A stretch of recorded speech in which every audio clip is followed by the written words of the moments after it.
жоқ деп айтуды қалай үйренуге болады? Егер де мен жоқ дейтін болсам, мен туралы жаман ойлап қалуы мүмкін деген формула бар да. Ал эмоционалды интеллектіні қалыптастыру үшін, дамыту үшін адам ең бірінші неден бастау керек? Не нәрсені атай алмаймыз, сол нәрсені басқара алмаймыз деген нәрсе. Ең бірінші мінсіз болуды алып қарасақ, ол аға бауырларыңмен, іні сіңліңмен жарысудан басталатын сияқты. Көп адам біле бермейтін назар аударуға деген құштарлық бар да, внимание алуға деген біздің қажеттілігіміз бар негізінен. Осы мінсіз бін деген адамдарға манипуляция жасау да оңай сияқты.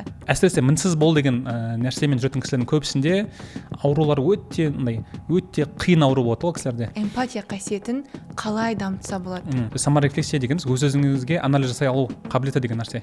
Яғни өз-өзіңізге пауза жасап, мен қандай әрекеттер жасадым, дұрыс істедім бе, дұрыс емес істедім бе деген секілді.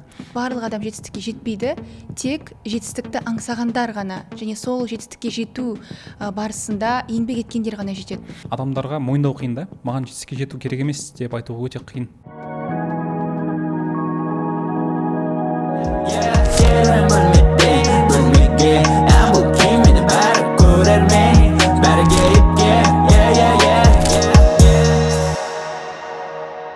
Армысыздар, құрметті көрермен, сіздермен кейіпкер подкасты, және бүгін біз қоғамдағы маңызды тақырыптардың біріне тоқталмақпыз. Подкаст тақырыбы эмоционалды интеллектке негізделеді. Ал бүгінгі подкасттың қонағы Алқа академиясының негізін қалаушы Азат Ысқақ. Азат мырза, қош келдіңіз. Шақырғандарыңызға көп рахмет. Көргеніме қуаныштымын. Сізді де көріп отырғанымызға өте қуаныштымыз. Бүгінгі подкастта біз эмоционалды интеллект тақырыбына тоқталамыз деп айтып өттім. Жалпы осы тақырыптың қоғамдағы маңызы қандай? Не себепті әр адам эмоционалды интеллект деген тақырыпты білуі керек? Байқағаным, осы соңғы 10 жылдықта осы тақырып белең ала бастады. Өте жақсы сұрақ негізінен.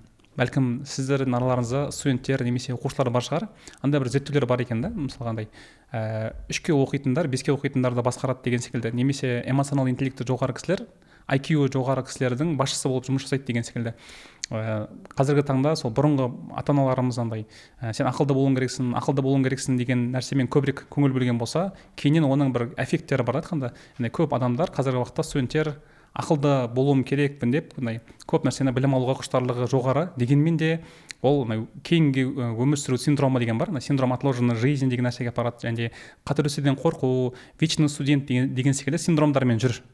Ал ол өз кезегінде адамдардың жетістіктерін шегере береді. Ал ол уақытта 3-ке оқитындар немесе эмоционалды интеллект жоғары кісілер, олар ойланбай әрекетке көше береді да, и соның нәтижесінде олар әлде қайда көбірек жетістікке жетіп жатыр.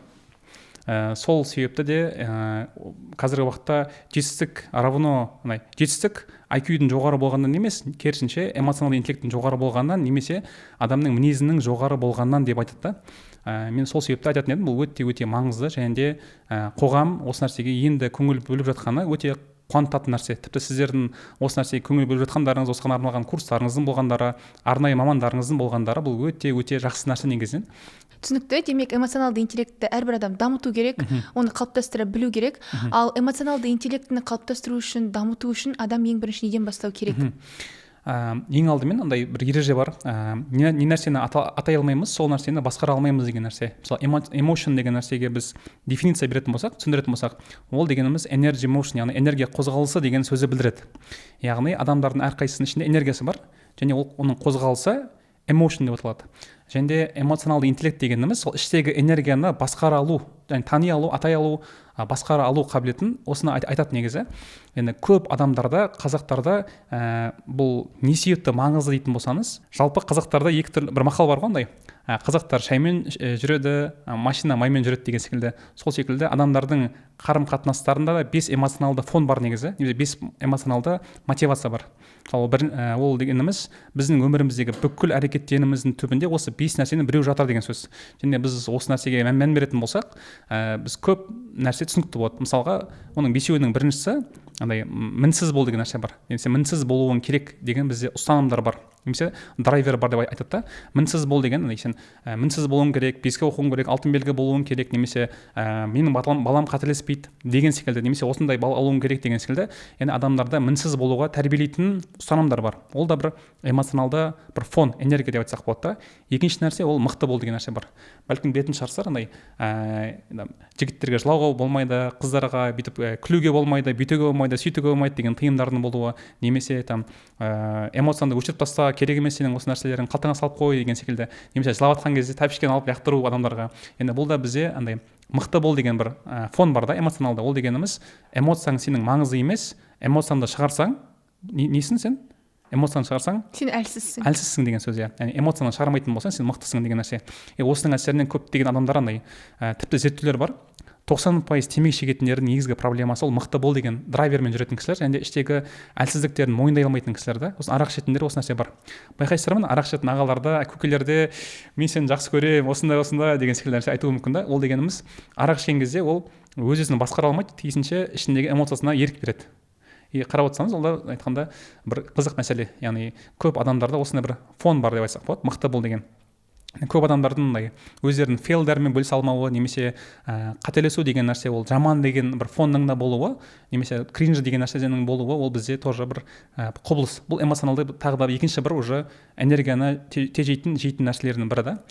Үшінші нәрсе, енді бұл өте көп кісілерде кездесетін нәрсе, ол басқаларды разы қыл деген эмоционалды фон бар да, ол мотивация бар десек болады. Мысалы, ол мен сен не үшін тудым, одан кейін мені бағып қағуың керексің, осындай болуың керек, жұрттың баласына қарамайсың ба, жұрттың балалары там ата-аналарын меккеге апарады, сен де апаруың керексің, немесе машина алып беруің керексің, бүйтуің керексің, сөйтуің керексің деген фондардың болуы, немесе сен мені бағып бағасың деген нәрсе. Абайдың өзі айтады ғой, баламды мені асырасын деп туатындарды түсінбеймін деген секілді.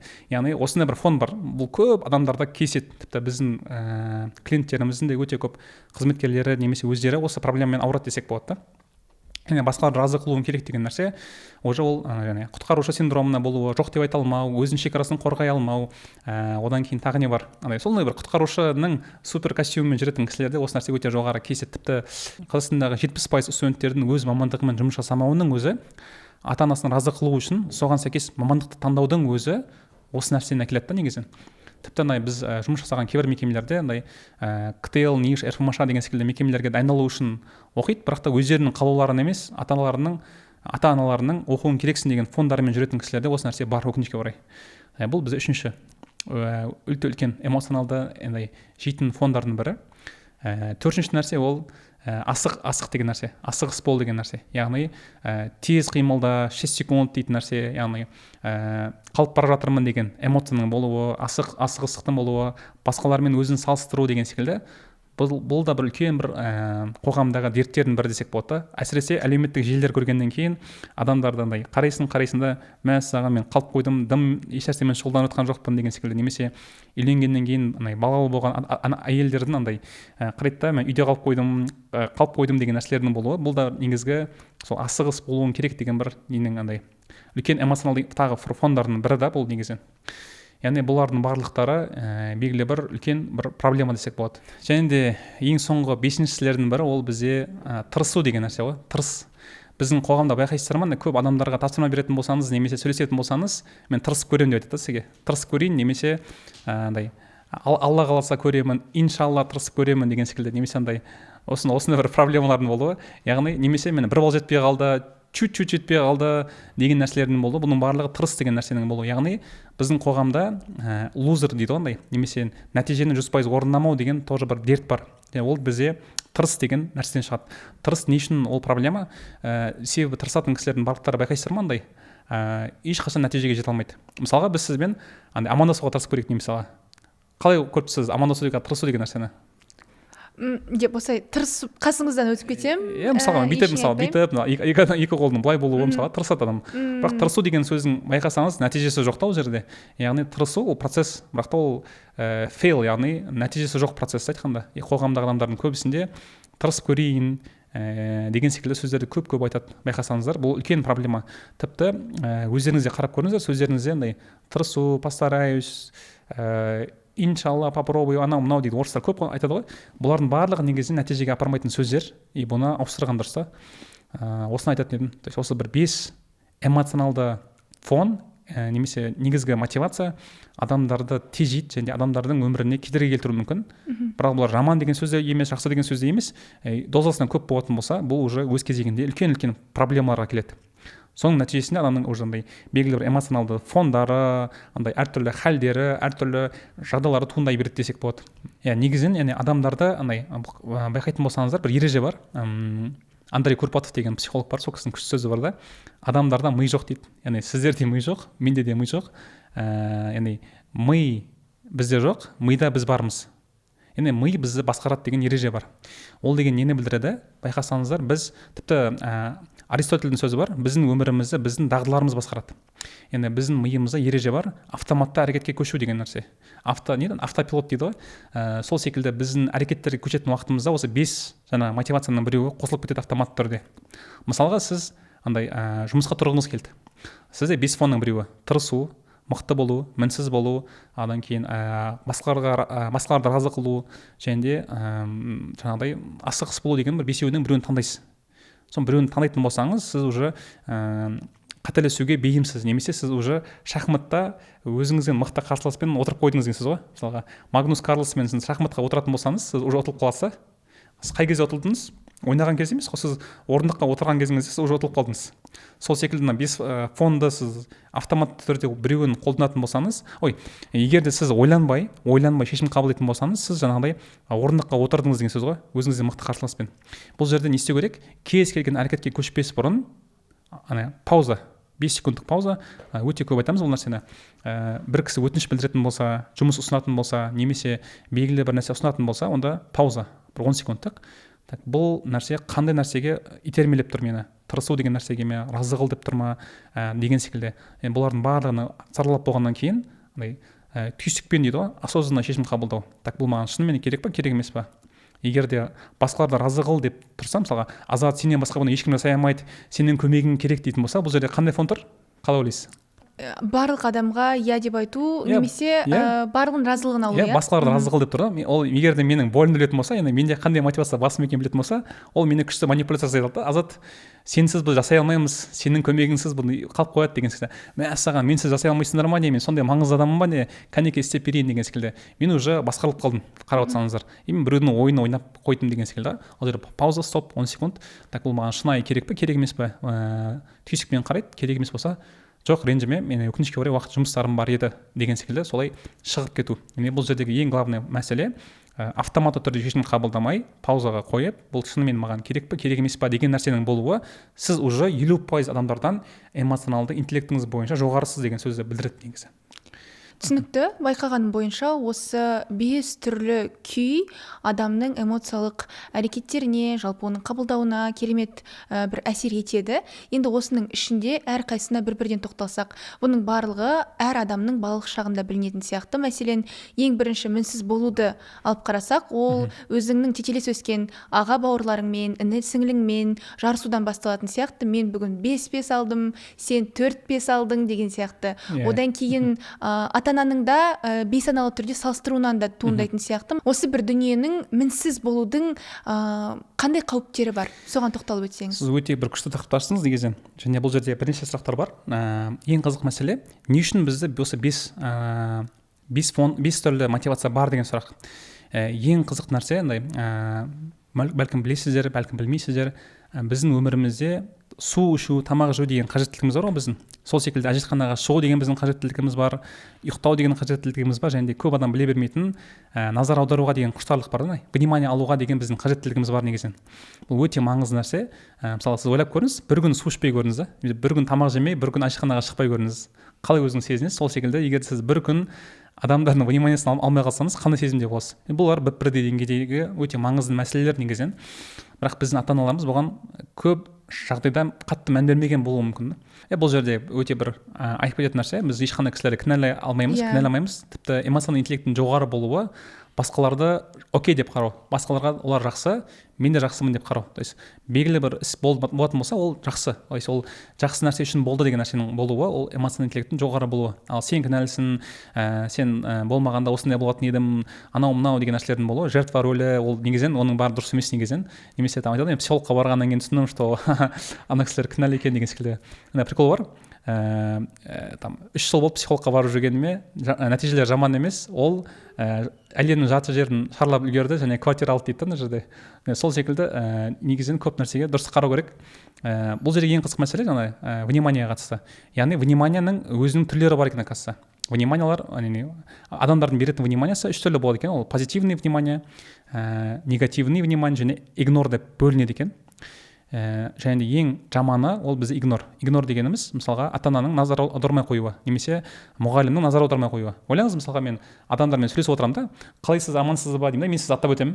Қалайсыңдар деп, мысалы сіз сөйтіп бүкіл бір күн бойы солай жүремін. Өзіңізді қалай сезінесіз? Өзімді өте нашар сезінемін, және сол вниманияны алу үшін, сізден сол бір назарды алу үшін мен басқа да әрекеттер жасауға тырысамын. Бәлкім позитивті әрекеттер, бәлкім негативті әрекеттер. Өте жақсы. Мысалы, егер де сіз енді позитивті внимание ала алмайтыныңызды білетін болсаңыз, сіз қандай внимание аласыз менен? Негативті. Негативті внимание аласыз. Не болды саған осында өзінше болып кеттің ба не деген секілді. Сіз өте бір сыпайы адам болатын болса да, өте культурный кісі болса да, белгілі бір уақыттан кейін не болды саған деген іштегі бір претензия пайда болады. Немесе там бір күн тамақ жемеген кісі раздражительный болады по-любому бір моментте. Сол секілді бір күн внимание алмаған кісі ол бір моментте уже аш адам тәтті тамақ жей алмайтынын түсінген кезінде ол нашар тамақ жеуге мәжбүр болады да. Тамақ ішіндегі қарнын тойдыру үшін кешегі қалып қойған рожке бар десе, ладно жеп қояйын деген секілді. Сол секілді позитивті внимание алмаған кісі негативті внимание алуға мәжбүр болады, чтобы өзінің іштегі қажеттілігін жабу үшін. Және бұл жерде ең қызық мәселе позитивтінің өзі екіге бөлінеді. Жаңағыдай шартты, шартсыз деген нәрсе. Ең қызығы сол шартты дегеннің ішінде жаңағы бесеу бар да айтқанда. Сен мінсіз болған кезінде мен саған внимание бөлемін. Немесе сен мықты болған кезінде мен саған внимание бөлемін. Немесе сен басқаларды разы қылған кезінде мен саған көбірек внимание бөлемін. Немесе сен асыққан кезінде көбірек внимание бөлемін. Немесе тырысқан кезінде көбірек внимание бөлемін деген бір формулалар бар айтқанда. Негізі бұның барлығы формула, бұл математикалық формула сияқты оқитын болсаңыздар. Және сол арқылы адамдардың белгілі бір әрекеттері пайда болады деп айтсақ болады. Мысалы, жаңағы жағдайда екі кісіні салыстыратын болса, және бір кісі мықтырақ болатын болса, бұл былай қабылдайды. Менің анам маған мінсіз болған кезімде позитивті назар аударады екен ғой деген формула алып алады, және өмір бойы мінсіз болады, немесе мінсіз емес екенін түсінсе, ол жасамай қояды. Тақтаға шыққан кезде точно егер де жауапқа 100% сенімді болса, қолын көтереді, сенімсіз болса, бүйтіп үндемей отыра береді деген секілді. Бұл жұмыста да тұрысында егер де қателік жасап қалатынынан қорықса, ол үндемей отырады, ал егер де 100% сенімді болса ғана осылай істеп көрейік деген идея ұсынуы мүмкін. Яғни бұл уже кішкентай кезіндегі пайда болған нәрсе жұмысында, оқуында бүкіл жерде көрініс табады, яғни формулалармен. Демек, мінсіз болудың артында тіпті сын қабылдамау деген дүние де болатын сияқты. Мәселен, мінсіз адам өзгенің сын қабылдай да алмайтын сияқты. Өте күшті айттыңыз. Қарап отырсаңыз, формула мен мінсізбін. Мінсізбін деген сөз, критика деген нәрсене сен мінсіз емессің деген нәрсе. Енді ойлап көріңіз, адамға сен мінсіз емессің, адам мен мінсізбін деп ойлайтын болса, мінсіз емеспін деген нәрсе эррор ғой, эррор, ошибка. И тиісінше ана жерде андай хрустальный эго дейді негізінен. Андай хрустальный эго, яғни сын көтере алмайтын кісілерде осы нәрсе пайда болады айтқанда. Ал ол өз кезегінде адамдардың дамымауына, стагнацияда болуына, кейін жұмысынан айырылып қалуына әкеледі деген секілді мәселе ғой. Өкінішке орай. Ал бұл көп кісілерде шынымен де бар. Қазақстандағы көп адамдарда сын көтере алмау, немесе қалай айтсам екен, дұрыс критиканы көтере алмау деген нәрсе өте көрініс табады. Ал бұның барлығы бағанағы ситуациялардан шығады десек болады. Егер осындай мінсіз адам сын қабылдай алмаса, өзінің осы тұсымен қалай жұмыс жасаса болады? Енді бұл жерде күшті бір сөз бар. Бәлкім білетін шығарсыздар, интуитивті деген нәрсе бар ғой. Интуитивті дегеніміз, мысалға, мен су ішкім келіп тұрса, мен не істеуім керекпін? Интуитивті түрде бірінші ойға келетін нәрсе су ішу. Енді екінші мәселе бар, контринтуитивті деген мәселе бар. Контринтуитивті дегеніміз сенің әрекетіңе қарама-қарсы әрекет. Яғни қорқатын нәрсе. Мысалға, менің жағдайымда су ішуден қорқатын ішкім келіп тұрса, су ішпей жүре аламын мысалға. Тіпті бір деректер бойынша адам сусыз бір кісі 18 күн өмір сүрген екен. Ол сонда бір деректер бар. Ол уже басқаша бір уровень десек болады, жаңаша бір деңгейдің ашылуына көмектесуі мүмкін. Сол секілді, егер де бұл енді мысал ретінде келтірген ғой, контринтуитивті мен интуитивтінің әсері үшін. Егер де адам сыннан қорқатын болса, ол не істеу керек? Контринтуитивті нәрсе? Керісінше сын қабылдау керек көбірек, тиісінше көбірек сын қабылдау керек, немесе сондай ситуацияға көбірек түсу керек. Мысалға, енді қызық мәселе. Егер де адам сын көтере алмайтын болса, ол жерде қандай мағына жатыр? Жақсаны ашатын болсақ, мен мінсізбін, мен мықтымын, эгосы дәу, және де менің ойым өте маңызды, басқалардың маған деген көзқарасы өте маңызды, және де басқалардың маған қатысты көзқарасын басқаруым керекпін деген басқаруым керек деген үлкен бір андай сөздер жатыр негізі ашатын болсаңыз. Енді біз оған қандай бір тапсырмалар береміз. Біз көбінесе андай қателесуден қорқатын кісілерге утюгті алыңыз да далада ит сияқты бір күн жүріп көріңіз, немесе KFC сияқты үлкен бір қоғамдық жерлерге барып өлең айтып көріңіз, соны өзіңізге видеоға түсіріп достарыңызға жіберіңіз деген секілді. Немесе андай 50 отказ алып көріңіз, бір кісі танымайтын кісіні көріп, кешіріңіз, сіздің үйіңізде киімді үтіктеп алсам болады ма, немесе 20 мың теңгені маған сыйлыққа беріңізші, үйіңізде қонсам болады ма деген секілді андай кринжовый дейді ғой, сондай бір әрекеттер жасау арқылы адамдардың алдында көбірек шығу керек. Сол кезде жаңағы мен қалай болсын да мен туралы ой маңызды ғой, мен туралы не ойлап қалады деген нәрселердің барлығы бір күл-талқан болады. Ол бір бастапқы 5 секундтан кейін ақ адамдардың оған деген көзқарасы маңызды емес екенін түсініп, оказывается, мен өліп қалған жоқпын ғой, оказывается, нормально деген бір нәрселердің пайда болып, белгілі бір андай не дейді ондай, қалай айтсам екен, уровень сәл түседі, критиканы қабылдай алмау деген нәрсе түсіп біртіндеп нормализацияға түседі негізінен. Яғни главный инсайт бұл жерде, егер де сіз қателесуден қорқатын болсаңыз, қателесетін әрекеттер көбірек жасаңыз. Бірақ та ол сіздің жұмысыңызға қатысты болмау керек, ол андай жаңа бір нәрсе болу керек. Например, аэропортта андай пианино ойнап көрдіңіз, бүйтіп отырып алыңыз да, өтірік там пианино ойнаңыз, например, и сосын бүйтіп рахмет деп айтып көрдіңіз деген секілді. Немесе там ағылшынша сөйлей алмасаңыз, өтірік hello деген секілді бір өтірік әңгіме айтып көрдіңіз, соны салыңыз Инстаграмға мысалға. Яғни бұл нәрсе сіздің қателесуге болады екен ғой, оказывается, нормально. То есть қателесу это равно кайф деген бір әрекеттерге апарып, адамның жаңаша бір дыханиясының ашылуына әсер етуі мүмкін, және эмоционалды тұрғыдан бұл өте жоғары пайдалы десек болады. Тіпті бұл нәрсені қолданатын болсаңыз, сіз андай миллион теңгелеп психологқа барғаннан қарағанда осы нәрсені жасағаныңыз әлдеқайда сізге пайдалырақ болады деп айта аламын негізі. Түсінікті. Енді жаңа мінсіз болу ол біздің ата-анамыздан, жалпы балық шағымыздан беріледі деп айтып кеттім. Енді осы орайда қызық дүние, біз барлығымыз 18-17 жасымызға дейін өз отбасымызбен бірге тұрамыз, өсеміз. Одан кейін ғана біз басқа қалаға барамыз, өзге қалада өмір сүруді үйренеміз деген сияқты. Және сол өзге ғаламға түскен кезде, өзге әлемнің барын түсінген кезде біз менің отбасым сен мінсізсің деп үйреткен. Менің қолымнан бәрі келеді деп үйреткен, ал шын мәнінде менің қолымнан барлығы келе бермейді екен деп біз сол кезде ғана өзіміздің шынайы нұсқамызбен танысатын сияқтымыз. Осы подкастты көріп отырған студенттер болуы мүмкін. Осы подкастты көріп отырып, олардың ойында осындай ой болуы мүмкін. Мен қалай өзімнің осы мінсіз болуым керек деген ойымнан арылсам болады. Біз көбіне әрекеттер бойынша оларға кеңестер бердік, бірақ әрекеттерден бөлек осы ойдан қалай арылуға болады? Біріншіден, ата-аналармен көшу бұл өте жақсы нәрсе негізінен. Тіпті мен досым айтады, мен мектеп оқыған қаламда қалып қойып, 12-ші сынып оқып жатырмын дейді да, бірінші курсында. Яғни бұл нені білдіреді? Көп адамдар егер де ата-анасынан бөлек шығатын болса, ол сепарацияға әсер етуі мүмкін. Яғни ол инфантилизм деген нәрсе бар. Ол есейіп, өзі шешім қабылдай алатын уровеньге көтерілуі мүмкін. Ал ол өз кезегінде адамның есейіп, үлкен потенциалдың ашылуына әсер етеді негізінен.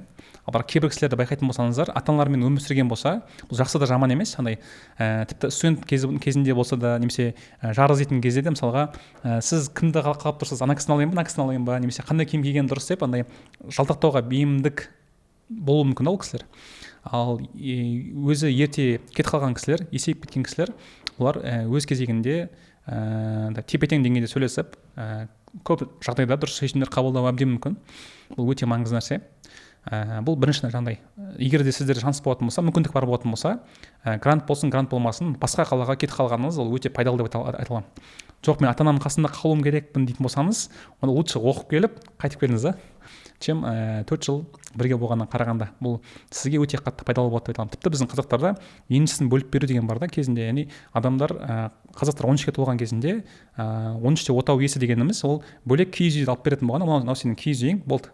Өзіңнің күніңді өзің көр деген секілді сондай бір месседж болғанда ол жерде. Сол себепті шеке шығып есеп қайту өте маңызды.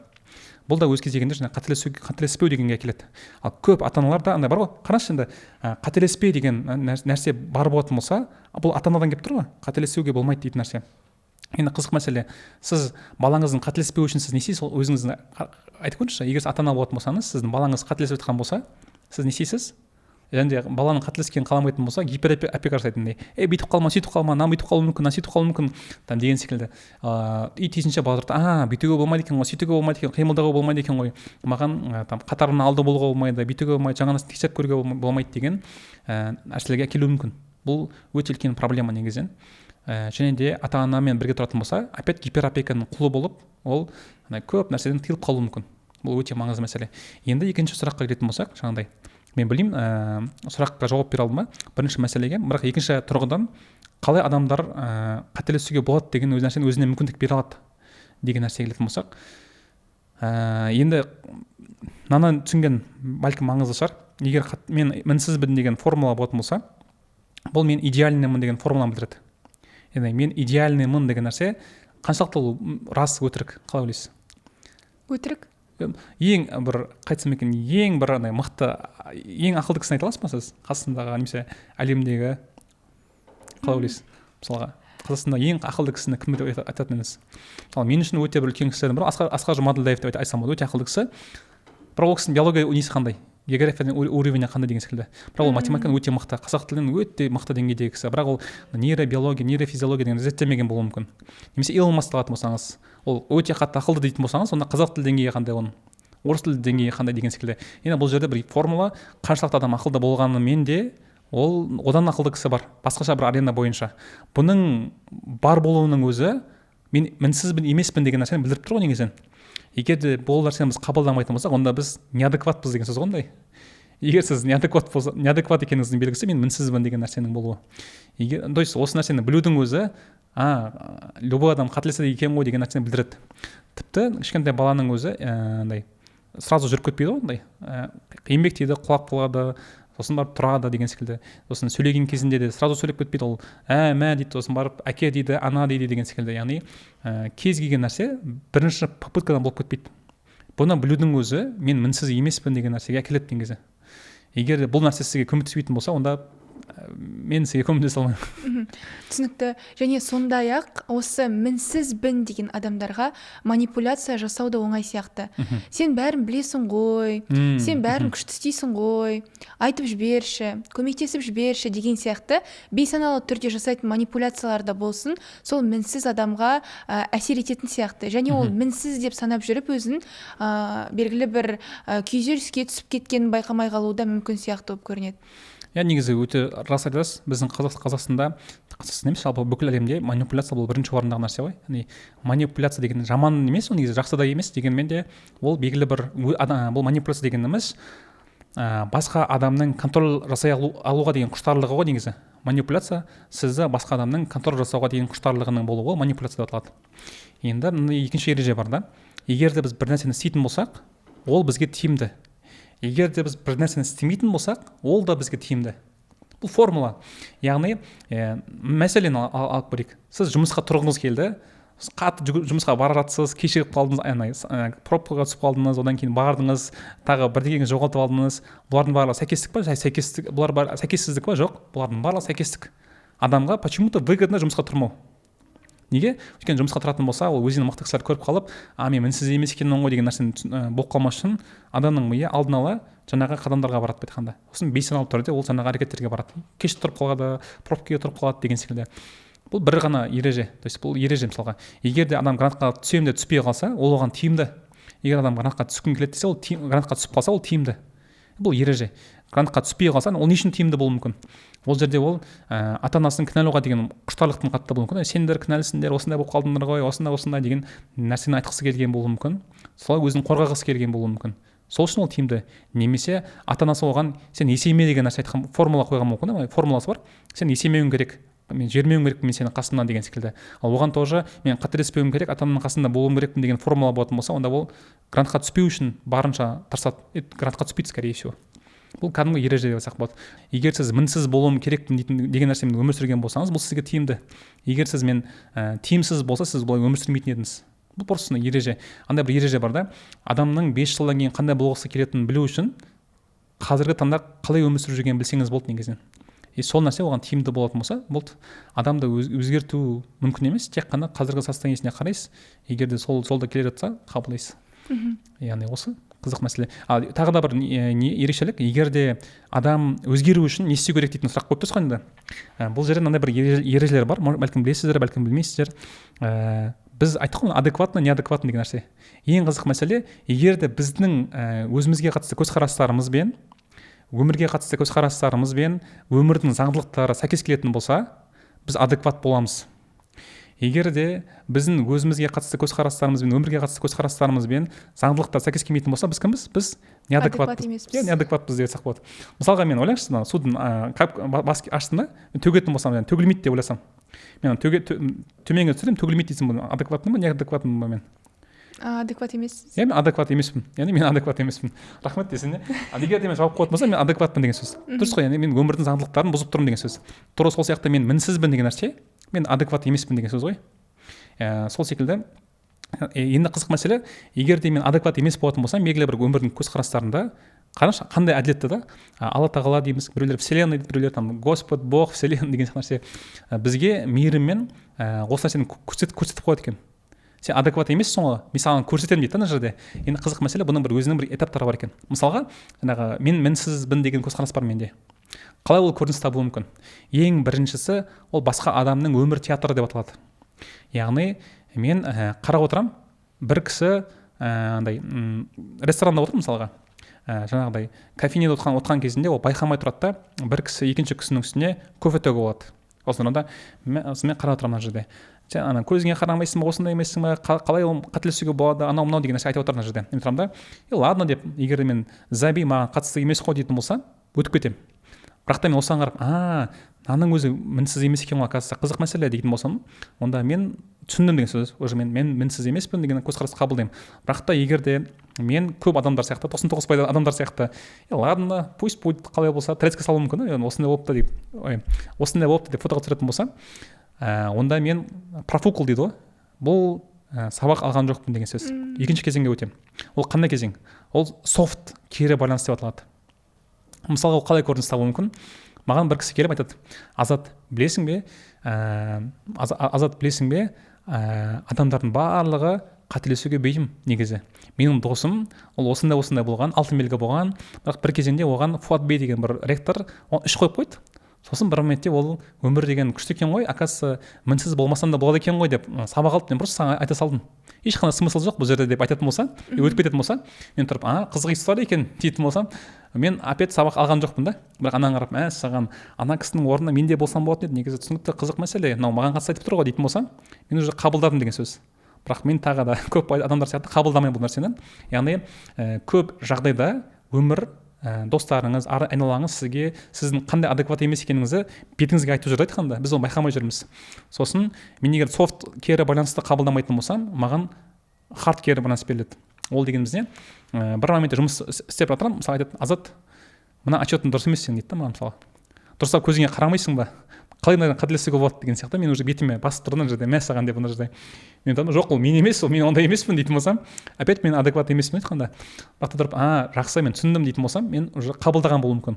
Бірақ опять тұрғанда, блин, кто-то меня подставил деген секілді, немесе ладно, бұл случайно ұйқым қанбай қалған ғой, немесе бірдесе болып қалған ғой деп, егер де сөйтіп қарайтын болсам, мен опять сабақ қабылдаған жоқпын да. Одан кейінгі кезең бар, бұдан кейінгі кезең уже андай абайдың несі ондай, қалай айтсам екен, абай ол сөзді боғауыз сөз ретінде қабылдайды айтқан, мен айтамын ол нәрсені, орысша айтқан кезде ж о п а дейді ондай, немесе құйымшақ дейді ғой, құйымшақ ситуация пайда болады да менде. Яғни мен қадаланбай айтқанда бетіме. Ол қалай көрініс табуы мүмкін? Мысалға мен қалай көрініс табуы, өте маңызды отчетты орындамай қоюы мүмкін. Немесе мен экзамен тапсыратын кезімде өте маңызды экзаменде мен қателер жасап қойып, басқа нұсқаты таңдап қою мүмкін. Яғни менде ж о п а деген ситуация болды менде айтқанда. Яғни соның кесірінен, кешірім сұраймын бұл сөз қолданғаным үшін, бұлның кесірінен маған қатты ауыр нәрсе тиеді маған. Авторитетім әсер етуі мүмкін, жұмысым әсер етуі мүмкін, айтқанда менде бірақ жағдай жақсы емес деп айтсам болады да. Жағдай жаман емес, ничего демекші, ондай емес, жаман болады ситуация. Егер бұл кезінде тұрып, саған мен тәубеме келдім демейтін болсам, онда келесі кезең бар, ол бізде ол бізде бір ауру деп аталады негізінен. Кстати, жаңағыдай құйымшақ кезеңінде мынандай бір кейстер бар. Егер көп кітаптарды оқитын болсаңыздар, саморазвитиеге қатысты андай бір кезеңдер болады. Бір кейіпкер бар да, бір моментте ол аварияға түсіріп қалады. Аварияға түседі да, мәссаған мен қателік өмір сүріппін, мен енді түсіндім өмірдің мәні не екенін, оказывается мен осындай екенмін ғой деген секілді. Бұл жаңағы ситуация.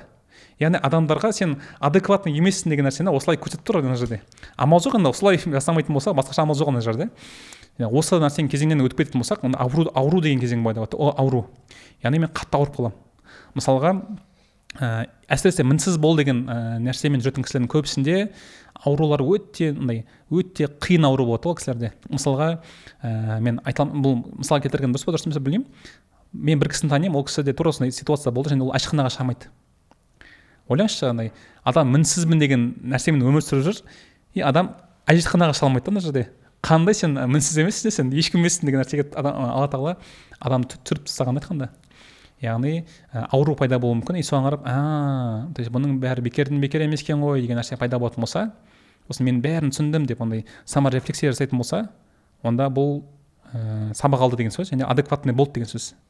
Бірақ егер де бұл кезеңнен біз өтпейтін болсақ, келесі кезең ол өлім деген кезең уже. Все профукано. Ештеңені өзгерте алмайсың. Болып бітті. Осыны тиісінше, яғни біздің адекватный, неадекват екенімізді жаңағы кезеңдер арқылы көрсек болады.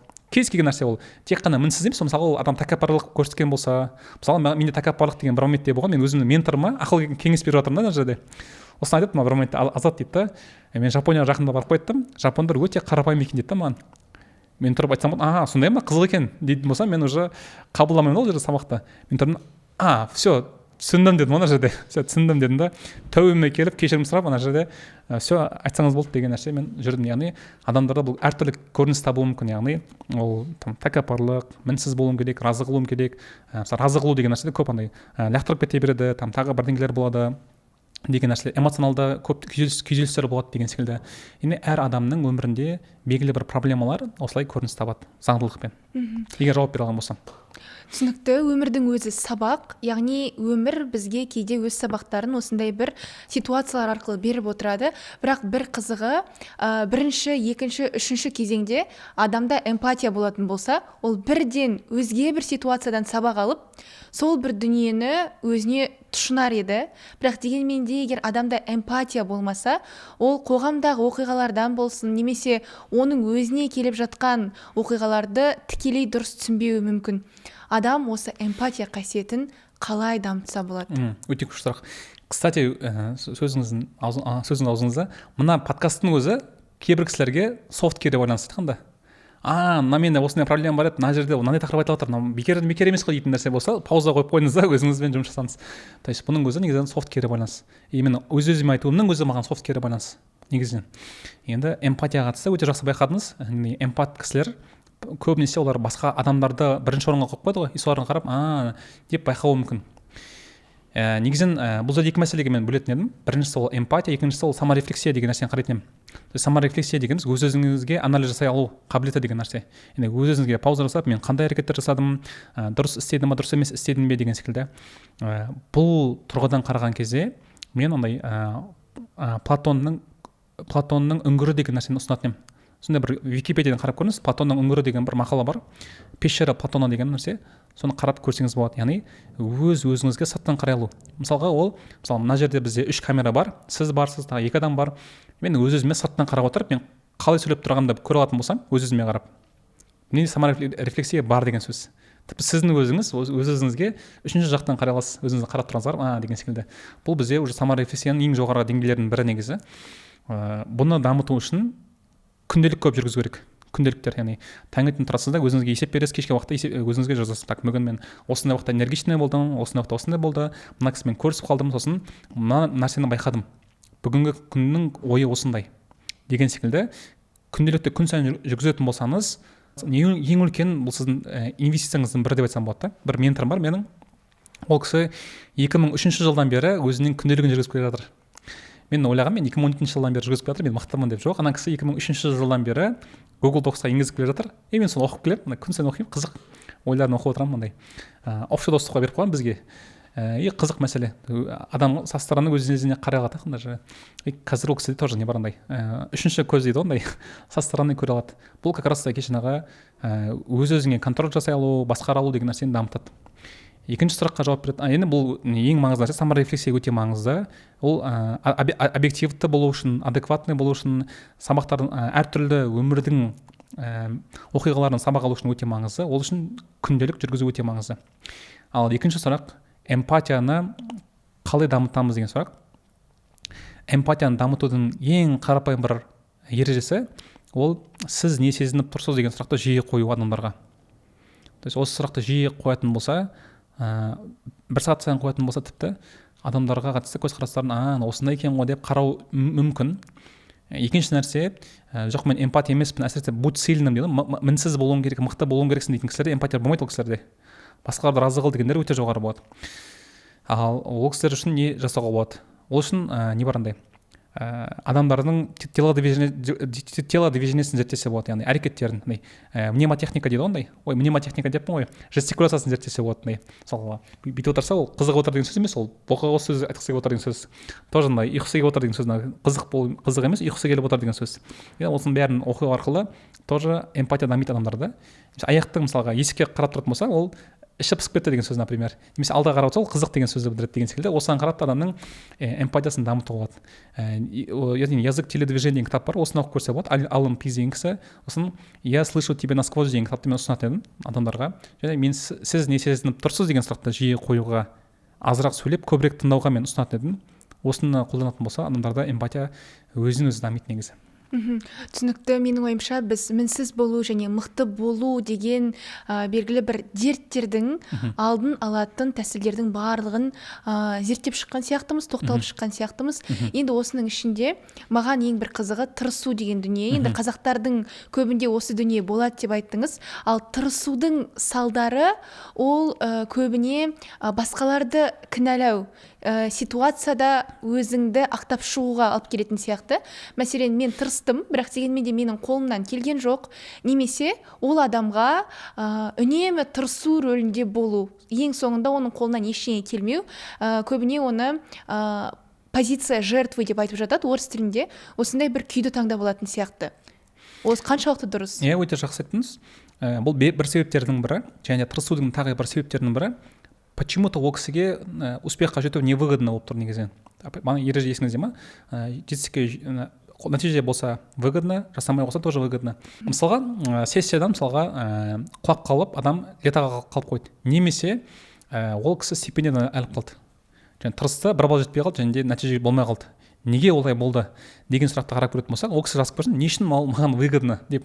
Мысалға кез келген өзіңізде қарап көріңізші, егер сізде ол ситуация болатын болса, не үшін менде осы проблеманың болуы маған выгодно деген 10 себеп жазып көріңізші. Сіз өзіңізде себеп тауып аласыз. Мысалға қарапайым нәрсе, адам жазық сессияға қалып қойды, почему-то қызық мәселе. Не үшін ол выгодно? Может, ол үйіне барғысы келмейтін шығар. Ең бірінші қарапайым нәрсе, үйіне барғысы келмей тұр. Екінші нәрсе, Алматыда көбірек қалғысы келіп отыр. Одан кейін тағы не бар мысалға? Ол біреуге деген бунт болуы мүмкін да. Мен сендерге көрсетемін әлі, осындай деген секілді. Немесе ол көрдіңдер ма, осындай болып қалды деген нәрселердің көрініс табуы болуы мүмкін. Яғни бұл жаңағы ситуацияға қатысты мысал. Ал тырысу дегеннің негізгі майндсетін алатын болсақ, ол қандай көзқарастармен өмір сүреді дейтін болсақ, бұл кісілердің көпшіліктерінде жетістікке жету блок деп айттық қой. Яғни егер де мен жетістікке жететін болсам, например, мен грантқа түсетін болсам, немесе стипендияны жақсы өтетін болсам, онда адамдар мен туралы жаман ойлап қалуы мүмкін деген нәрсе болып тұр. Яғни оның қазіргі көзқарастарына сәйкес келмейтін нәрселер болып тұр. Тағы не болуы мүмкін? Сатып алған деп айтады, маған көп хейт келуі мүмкін. Мысалы қатарының алды болма көз тиіп деп қорқуы мүмкін. Мәселен тағы не болуы мүмкін? Немесе мен қатты байқап қалып бүйтіп қалуы мүмкін, сөйтіп қалуы мүмкін деген нәрсе көрініс табуы мүмкін. Мысалға қарапайым мысал, менің бір танысым бар, ол кісінің арғы атасын репрессия кезінде, репрессия деппін ғой, андай 20 коллективизация кезінде бүкіл мүліктерін тартып алған. Бірақ өте бай болған кісілер. Ол кісіде тоже тырысу деген нәрсе бар. Не үшін ол кісі тырысады? Потому что егер ол нәтижеге жететін болса, ода не істейді? Мен нәтижеге жетсем, менің нәтижемді тартып алуы мүмкін деген нәрсесі бар, скорее всего, и соның әсерінен ол кісі тырысып жүр. яғни қызық мәселе. Ал тырысатын болсам менде нәтиже жоқ. Нәтиже болмағаннан кейін адамдар маған назар аудармайды, тиісінше маған хейт келмейді деген көзқарастар болуы мүмкін. Яғни тырысу дегеніміз ол хейттен қорқу, көп жағдайда қателесуден қорқу. Ал тиісінше адамға процесте болған кезінде өзін безопасно сезінеді. Яғни тіпті андай қызық нәрсе бар, сабаққа дайындалудың осына подкаст қарап отырмын мүмкін, да? Тоже тырысып отырмын, қарап отырсаңыз. Жоқ, мен деген маңызды нәрсемен шұғылданып отырмын ғой. Синдром отложенной жизни айтқанда. Ол нені білдіреді? Адамның миы қатты қиын нәрсеге дайын емес, және де мен хотя бы осылай нәрсені жасап жатырмын ғой деп өз-өзіне жұбаныш келтіру үшін жасалатын әрекеттер. Бірақ олардың негізгі қалалары табылмаған болуы мүмкін, да? Почему-то ол мысалы грантқа түсу немесе сессиядан өту оған невыгодно, бәлкім ол өзінің таңдаған мамандығы емес шығар. Соның өзінен ол тырысады айтқанда. Ладно, мен тырысып көрейін, енді менікі емес қой деп айтуы да мүмкін. Ата-анам мен көрдім, мен тырыстым, болмай қалды. Неге? Өйткені бәлкім мамандығы оның мамандығы емес. Қойған мақсаты оның мақсаты болмауы мүмкін айтқанда. То есть осының әсерінен де тырысу деген нәрсе болуы мүмкін. То есть осындай. Демек, осы тырысатын адамдардың әрекеттерінен барлық адамдардың жетістікке ұмтылмайтынын түсінуге болады. Яғни біз қоғамда ойлаймыз ғой, барлық адам жетістікке жетеді деген сияқты. Бірақ дегенмен де барлық адам жетістікке жетпейді. Тек жетістікті аңсағандар ғана және сол жетістікке жету барысында еңбек еткендер ғана жетеді. Осы бір дүниені тырысатын, яғни үнемі тырысу синдромында жүретін адамдар көрсететін сияқты. Өте жақсы айттыңыз. Және ең қызығы, адамдарға мойындау қиын да, маған жетістікке жету керек емес деп айту өте қиын. Немесе мен басқалар сияқты мықты болуым маңызды емес деп айту өте қиын болғаннан кейін адам не істейді? Тырысып көреді да. Я тоже попробую деген секілді. Тырысып көрейін, попробую деген нәрсе айтып көргеннен кейін ол мен көрдім, менікі емес екен деп айтады. Неге? Өйткені адамға ең маңызды нәрсе өз-өзімен шынайы болмағаннан кейін. Ал бұл как раз таки эмоционалды интеллекттің нашар болғанның белгісі. Яғни эмоционалды интеллекттің тағы бір ережесі бар. Ол өз-өзіңмен шынайы болу деген мәселе. Бұл көп адамдарда бұл проблема негізінен. Біздің сөзіміз бен ісіміздің сәйкес келуі, ойымыздың сәйкес келуі, бұл біздің эмоционалды фонымыздың дұрыс тұрақты болғанның белгісі. Ал тырысу деген драйвер болса, тіпті тырысу жаңағы 5 драйвердің 5-еуі де болса, біздің сөйлеген сөзіміз бен әрекетіміз және ісіміз 3 түрлі деген сөзді білдіреді негізі көбінесе. Үнемі егер біреу менен көмек сұраса, немесе тіпті көмек сұрамаса да, мен оған көмектескім келеді. Мәселен, оның аузынан маған сессияға көмектесші деген сөз шықпауы мүмкін, бірақ дегенмен де ол осы сессия қиын, қалай сессия сұрақтарын жаттауыма болады деген сияқты сөз айтса, мен саған көмектесейін ба? Сессия сұрақтарын осылай жаттасақ болады деген сияқты, өзім бірден бір Бэтменнің немесе білмеймін бір көмектесетін адамның рөліне кіріп кетуі мүмкін. Осы бір дүниеден қалай құтылуға болады және осының алдын қалай алуға болады? Негізі күшті. Біріншіден сіз өзіңізбен адамның өзіндегі мәселесін айта алу бұл өте маңызды. То есть сіз тем более камераға қарап айтқаныңыз бұл сіздің бір ерлігіңіздің белгісі десек болады. Яғни бұл өте үлкен қосалқылықты қажет ететін нәрсе негізінен. Көп адамдар өздерін мінсіз қылып көрсетеді негізі. Мен осындаймын деген секілді. Ал енді осы мәселеге келетін болсақ, басқалар разы қылу бұл біздің Қазақстанда өте үлкен дерт десек болады. Тіпті мен былай айтсам болады, мен Жапонияда оқып қойған бірнеше достарым бар. Бұл өте қатты қай жерде көрініс табады, бұл Жапонияда қатты көрініс табады негізінде. Мінсіз бол деген басқалар разы қылуым керек деген уровень датауы жоғары, ол сервистің өте жоғары деңгейіне апарып тастаған.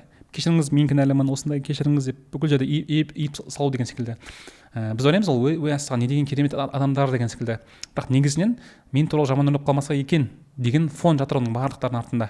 Эмоционалды ведро дейді ғой, ол тесік айтқан астары. Соның әсерінен ол өте энергиясы аз, өлімге бейім кісілер негізінен. Қазақтарда бұл тағы көрініс табады, бірақ жұмыста ол қатты көрініс таппайды. Разы қылу деген нәрсе, жұмыста идеально жазуым керекпін емес, адамдармен қарым-қатынаста бұл көрініс табады көбінесе. Яғни мен туралы жаман ойлап қалмау керек, мен разы қылуым керекпін, в угоду басқалар үшін өмір сүруім керекпін деген мәселе. Енді бұлмен қалай жұмыс жасасақ болады деген мәселеге келетін болсақ, мынандай бір ереже бар екен. Өкінішке орай бұлардың барлығымен біз түп тамырдан алып тастай алмаймыз.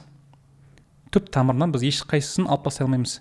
Біз тек қана өте кішкентай қылып шөпті кішкентай қылып кесіп тастауымыз мүмкін. Бірақ та түп тамырынан алып тастай алмаймыз негізінен. Бұл бірінші мәселе, яғни бұнымен біз өмір бойы өмір сүреміз. Ең қызығы сосын бұл өмір бойы біздің әр өмірлік кезеңімізде ол біздің деңгейімізге сәйкес көтеріліп кете береді. Мысалға мектеп кезеңінде разы қыл деген нәрсе ол өзінің сыныптас деңгейінде болуы мүмкін. Там жаңағыдай Азат көмектесші десе, әрине көмектесейін, әкел ала ғой деген секілді. Бірақ студент болған кезімізде оның ойы маған маңызды емес уже. Мен айттым, я проработался, мен есейіп кеттім уже, менің проблемам жоқ ондай деп мен өзімнің ойымды оқушымен салыстыруым мүмкін айтқанда. Дегенмен де бұл нәрсе менің группасымен көрініс табады уже. То есть мен өсейген сайын жаңағы басқаларды разы қыл деген менің жауым, главный врагым менімен сәйкес көтеріле береді. Уже Азат 2-0, басқаларды разы қыл 2-0. Уже мен студенттермен сәйкес группасыма, ладно, қарызыма ақша ала тұрып бүйте ғой, сөйте ғой деген секілді. Мен бұны жеңемін, жоқ, мен жеңдім, проработался деп айтамын. Бірақ жұмысқа тұрған кезімде уже мен жұмыстағы кісілермен қатысты көрініс табуы мүмкін. Ол же Азат 3-0, мен уровенім уже 3-0 деңгейдегі нәрсе. Мен бұны жеңемін, мен үйленемін, үйленгеннен кейін уже опять менде разы қыл болатын болса, мен уже өзімнің жұбайыммен қарым-қатынаста көрініс табуы мүмкін, немесе туысқандармен қарым-қатынаста көрініс табуы мүмкін. Яғни ең главный мәселе бұл нәрселер бізбен бірге өмір бойы өседі. Бұл бірінші мәселе. Одан кейін бұлармен қалай жұмыс жасаймыз? Ең главный мәселе бағанағы анализ. Так, бұл менде бар, мен бұны мойындаймын, және де мен бұнымен жұмыс жасаймын деген нәрсені айтудың өзі бұл бірінші орындағы маңызды мәселе. Ал қалай жұмыс жасаймын деген мәселеге келетін болсақ, мынандай бір ереже бар екен. Өзінің жетістікке жетуіне үмітін үзген адам басқаларға көңіл бөледі деген бір ереже бар екен да. Яғни бұл нені білдіреді? Егер де сіз басқаларды дамытуға бейім болатын болсаңыз, сіз өзіңіздің жетістігіңізге үмітіңізді үздіңіз деген сөз. Яғни сіз самооценка төмен деген сөз. Өзіңіздің самооценкаңыз төмен болғаннан кейін басқаларға көмектесу арқылы эмоционалды фон толтыруға деген ұмтылыс болуы мүмкін. Яғни бұны мойындаудың өзі бұл ерлік негізін. То есть вторичная выгода опять мен басқаларға көмектесемін, мен Азат, сен молодецсің, сенсіз біз не істейтін едік деген нәрсені есту үшін. Бұл сөз естімей қалсам, мен тұрамын да, мен саған что-то өзім біртүрлі сезініп тұрмын деген секілді жертва рөліне кіріп кетемін айтқанда. Бұл ереже треугольник Карпмана. Егер мен құтқарушы рөлінде болатын болсам, автоматты түрде мен жертваның рөлінде де боламын, агрессордың да рөлінде боламын. Яғни бұл автоматты түрде болатын ереже. Басқаларды разы қыл деген нәрсемен өмір сүретін болсам, мен адамдардың ойының құлымын деген сөз ғой. Адамдардың ойының құлымын, бірақ адамдарды ешқашан разы қыла алмайсың. Бұл екінші ереже. Яғни мысалға мәселен жаңағы алатын болсақ, досыңызға көмектестіңіз, олар да 5 мың теңге садақа маған берді ма не, 10 мың теңге берсе болатын еді ғой, 10 мың теңге берсеңіз бүйтсе болатын еді ғой, үйіне апарып тастасаңыз машинасын сыйлыққа берсе болатын еді ғой деген секілді сондай ойлар болуы мүмкін. Адамдардың ойы бұл ішіндегі біздің эгомыз ол қанағатсыз деп айтсақ болады да. Тиісінше басқалардың ойын басқару, басқаларды разы қылу ол шексіз болатын процесс, және де бұл ойында біз ұтыламыз тек қана. Және тағы бір мәселе, басқаларды разы қылатын кезеңімізде біз олардың өзімізге қатысты ойымызды басқарғымыз келеді. Азат жаман деп ойлап қалмаса екен, Азат жақсы адам деп ойлап қалса екен деген нәрсені мән беруіміз тіпті мен маған дұрыс қарамай қалды, мен дұрыс емес жасап қойдым ба, былай жазуым керек еді, бүйтуім керек еді, сөйтуім керек еді деген нәрсенің болуы менің энергиямның азая беруіне әкеледі. Мен бүкіл энергиямды ана кісілердің ойын басқару үшін жұмсап жатырмын да. Енді мен өзімді адам емес, мен өзімді супер эго дейді, бұны психологияда, немесе адам өзін құдай ретінде көреді дейді ғой, мысалы қазіргі адамдардың айтуы бойынша. Адам өзін адам емес, адамды жоғары фигура ретінде көрген кезінде болатын процесс. Яғни біз басқалардың ойын басқарғымыз келсе, онда біз өзімізді эгомыз өте жоғары деген сөз. Яғни өте қатты эгоистичный адамбыз деген сөз. Және де сіз ойлайсыз, мен басқарды құтқарып жатырмын деп. Жоқ, олай емес, сіз өзіңізді құтқарып жатсыз да. Бір қызық мәселе бар. Мстительде көрген болсаңыздар, сол жерде бір қызық сцена бар. Капитан Америка бір моментте неге барады, железный человекке барады да. Ал железный человек үйленген, қызы бар, өзінің өмірін сүріп жүреді мына жерде. Ранчосы бар, дачада өмір сүреді деген секілді. И соғыс болған, соғыста жеңіліп қалған, уже бүкіл соғыс бітіп қалған. Капитан Америка ол табиғаты бойынша құтқарушы. Соғыс бітіп қалды, жау жоқ, и ол жұмыссыз қалып қойды да. Құтқарушы адам жұмыссыз қалып қойды. Ол не істеді? Оның ол бір жері іші пыса бастайды. Іші пысып кетіп айтқанда, әдемі түрде айтқан кезде іші пысып кетіп, жаңағы железный человекке барып айтады, что-то не то, в общем, жұмыс жасап кетті деген секілді. И сөйтіп болады, соғыс бастайды деп айтқанда тағы да. Яғни бұл нені білдіреді? Адамға жаңағы басқаларды разы қыл деген кісіге, немесе құтқарушы рөліндегі кісіге барлығының бақытты болуы невыгодно десек болады да. Барлығының бақытты болуы оған тиімсіз. Ол жұмыссыз қалып қалады ол кезде. яғни сіз басқаларды разы қыламын дейтін болсаңыз, барлығы разы болса сізге тиімсіз, сіз жұмыссыз қалып қойдыңыз деген сөз айтқанда, бұны мойындау бұл өте маңызды. Бұл жерде қандай ереже қолдансақ болады? Қандай ереже бар? Егер де жоқ деп айтатын болсам, бұны менсіз біреу істей алатын болса, жоқ деп айтуым керек деген нәрсе бар. Менсіз бұны біреу жасай алатын болса, жоқ деп айтамын. Немесе 3 рет жоқ деп айту, жоқ, 4-шісінде ғана я деп айту. Немесе андай қатты бір нәрсемен бөліскіңіз келсе, сұрақ қойдыңыз айтқанда, саған бір нәрсе айтсам болады ма? Саған бір нәрсемен бөліссем болады ма? Бір күшті YouTube видео бар екен, маған көрші деген секілді. Бірақ сұрақ қою керек ол жерде. Рұқсат сұрау өте маңызды. Бір ереже бар.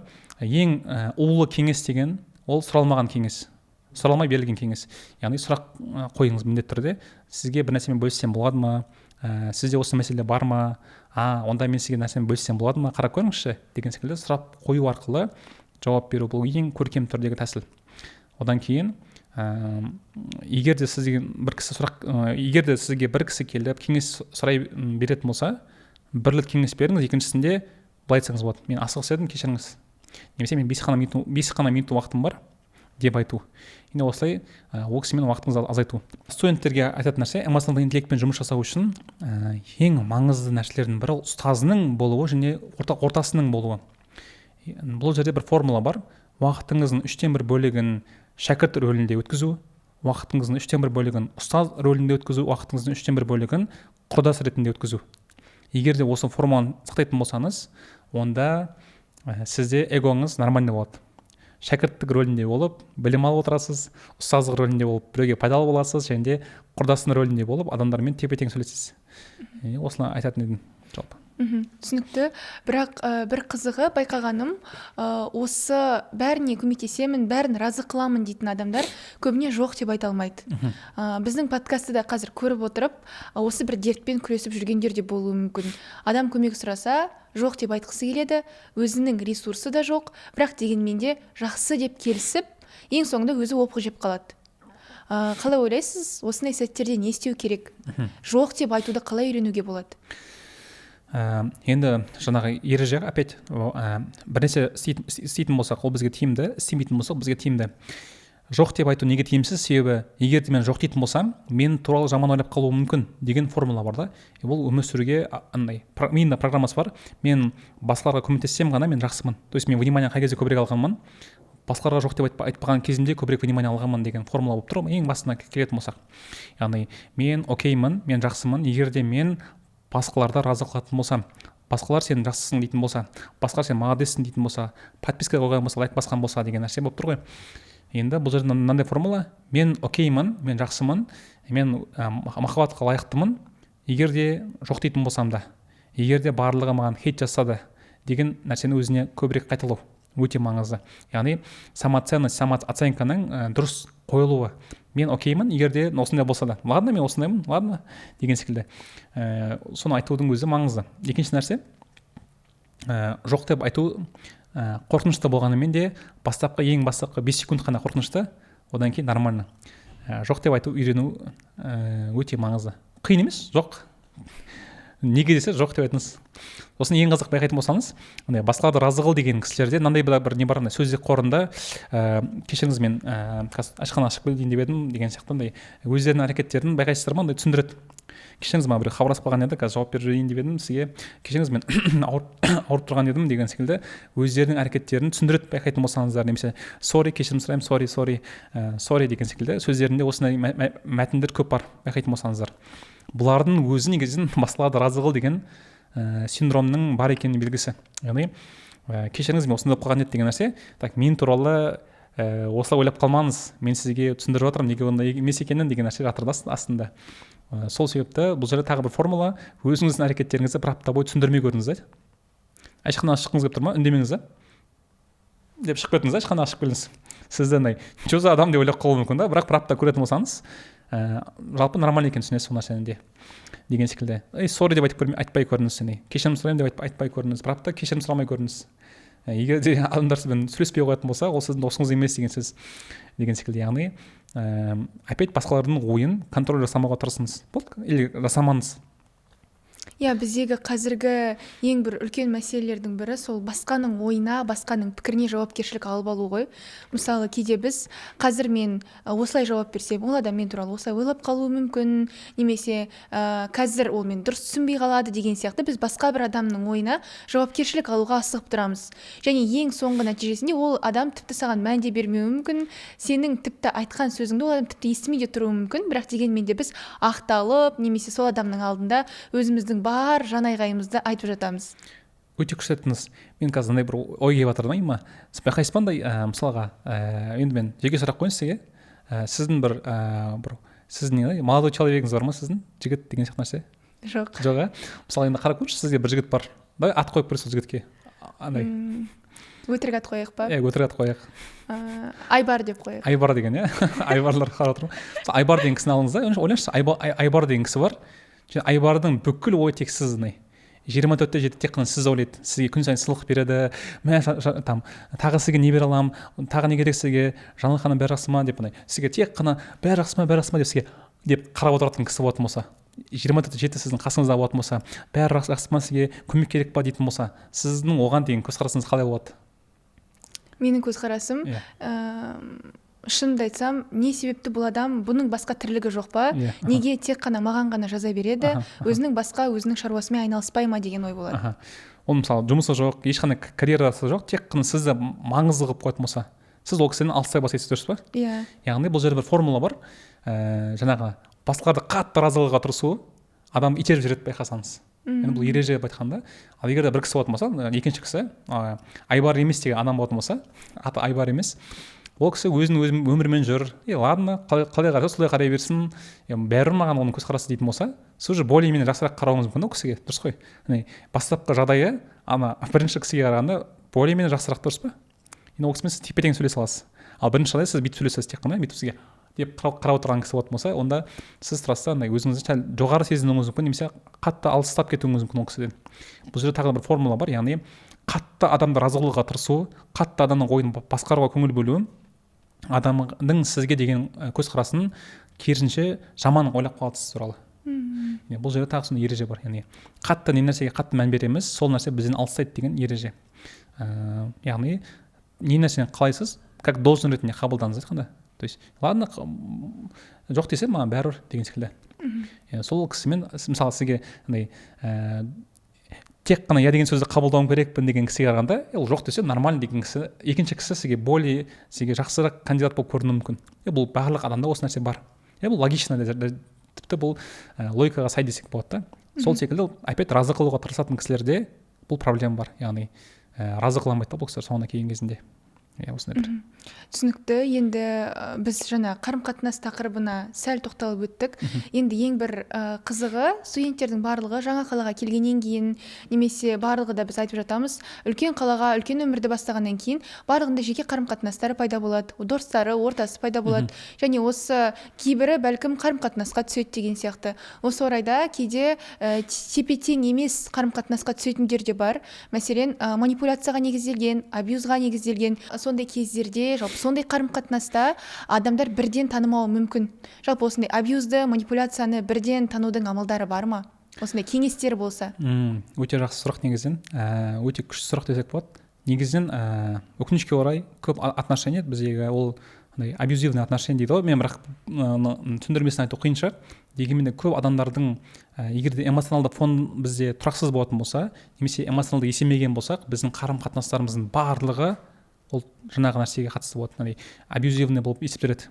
Егер біздің өзімізбен жұмыс жасамаған болсақ, эмоционалды өзіміздің фонымызбен жұмыс жасамаған болсақ, автоматты түрде біздің іздейтін адамымыз тура өзімізге ұқсайтын кісі болады.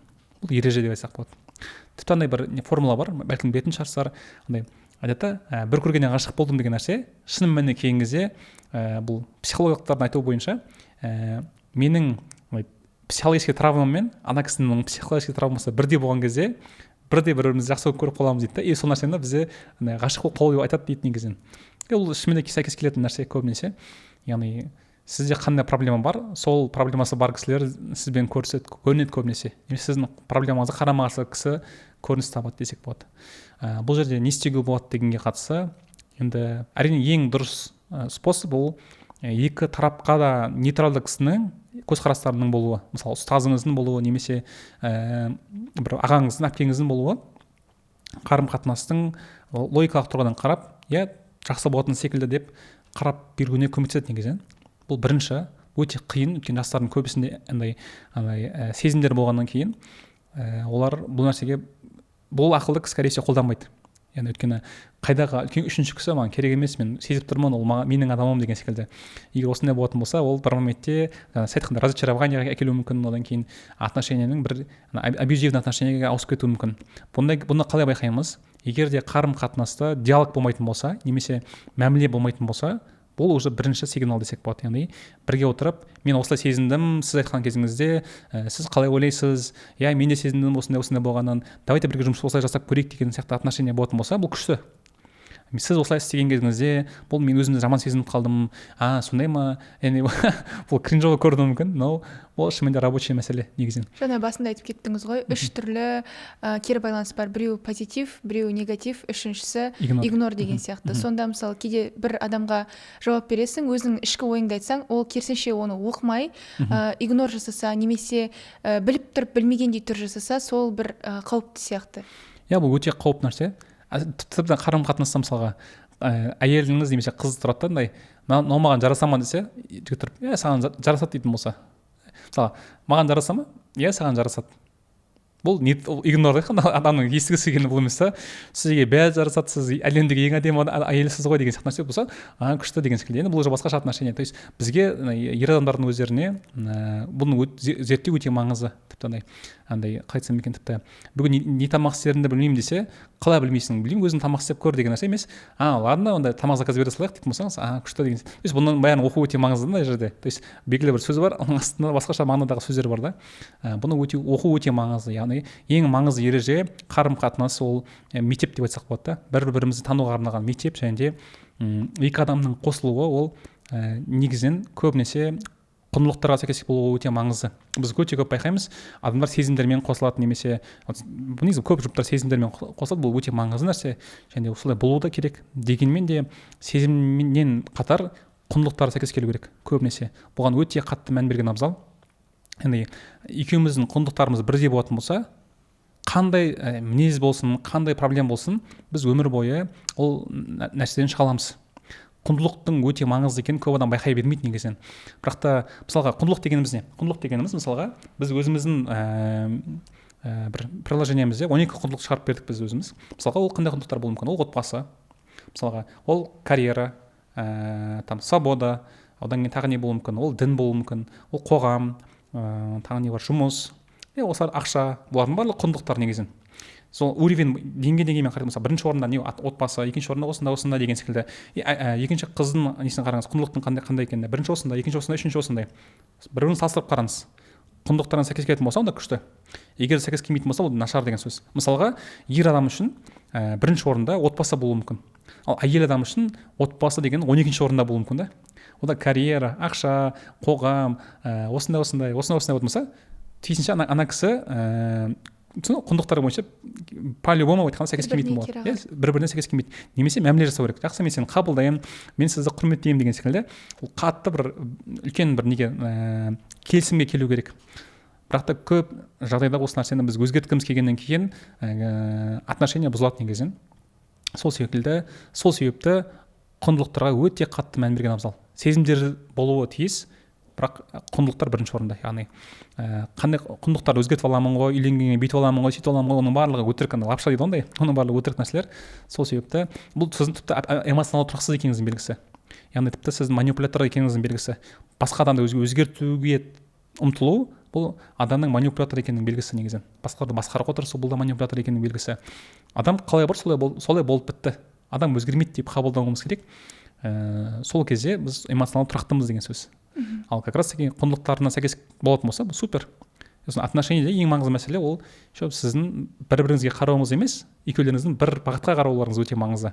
Қандай мақсат бар бізде, не себепті үйленіп жатырмыз, және де 20 жылдан кейін қайда барамыз деген нәрселердің болуы өте маңызды. Ал сіз жас болып біз жоқ, мен жақсы көремін, ал мен сезіп тұрмын дейтін болса, ол уже проблема да айтқанда. Бір қызық мәселе бар. Ғашықтық дегеніміз адамдардың мінін байқамау дейді, адамдардың мінсіз ретінде қарау. деп қарау мысалға. Ал жақсы көру дегеніміз адамның плюстарын да көру, минустарын да көру, сосын плюстары үшін минустарын ескермеу. Бұл бізді жақсы көру деп аталады. И жақсы көру ол етістік. Не істеу? Жақсы көру. Жақсы көру күнделікті әрекеттерді және таңдауды талап етеді негізінен. То есть жақсы көру мысалға мен ютубтан видео көремін, немесе жұбайыммен сөйлесемін мысалға, немесе мен ақшаны өзіме жұмсаймын, немесе гүл алып беремін. Мен ол кісіге комплимент айтамын, немесе критика айтамын. Таңдау айтқанда жақсы көру ол бізде күнделікті таңдауды талап етеді деп айтсақ болады.